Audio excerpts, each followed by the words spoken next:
Okay mga kaibigan, sasaglitan ko lang to mga kaibigan. Kasi may mga kumakalat pong katanungan sa akin, may mga pinasa po sa aking video clip, okay, na ini-interview po itong si Boy Bisa, okay? Sabi po dun sa interview, matutuloy ba? Makakalaban nyo ba si Naoya Inoue? Ngayon, nasabi ng Boy Bisa, oo, makalaban namin yan, baka mga October, September, makalaban na yan ni Otol. Okay, mga kaibigan, maawa po kayo sa sarili nyo, kayong mga nakikinig at naniniwala pa kay Boy Bisa. De-debunk na naman natin kaagad ang mga fake nyo sa mga kasinungalingan ng mokong na yan. Okay, una po sa lahat, Naoya Inoue is scheduled to fight.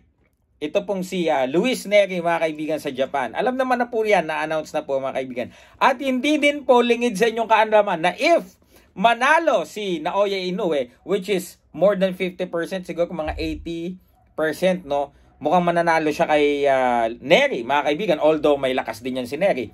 Kapag nanalo po si Naoya Inoue against Nery, mga kaibigan, ang susunod niya pong kalaban late this year, si Akhmadaliev, yung tinalo po ni Marlon Tapales. Ngayon, kung after Luis Nery mid this year, lalabanan ni Naoya Inoue si Akhmadaliev late this year, ano yung sinasabi mo October lalabanan nyo si Inoue? Ano kayo doon? Sisingit kayo? Ano kayo doon? I-spar? Utang na loob naman. Hindi ko na makayanan na mapakinggan, hindi ko na makayanan na malunok ang mga kasinungalingan na sinasabi nitong tao na to, mga kaibigan. Ang kawawa po dyan, boxing fan. Ngayon, ito naman ang panawagan ko sa inyo. Tawag dito, mga nagpapakalat ng mga fake news.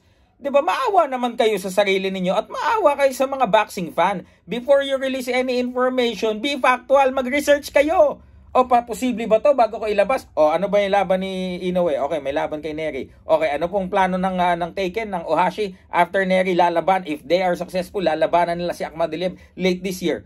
Di kung kahit ano pang fake news sabihin ni Boy Bisa na may sariling mundo, may sariling realidad, di mo kakagatin. Common sense yan, brad, di ba? Pag ikaw kinagat mo, ang taong walang credibility, mas masahol ka pa dun.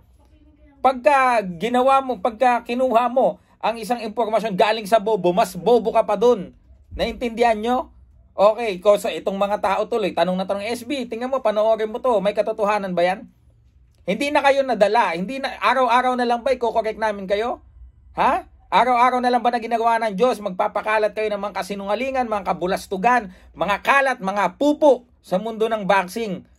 Di ba nakakatawa kayo? Ano po yung lumalabas ngayon na na after the failure na makuha nila si Doheny, wala na namang big fight.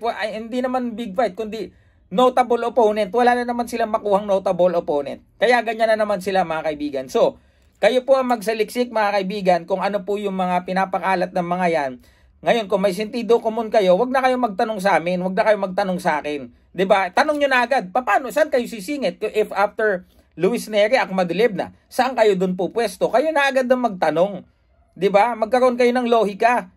Pag po nagpakawala na naman ng mga maalinsangang mga mababantot na hangin, ganun na agad yung isoplak nyo sa kanila para hindi na tayo tumatagal dito, 'di ba?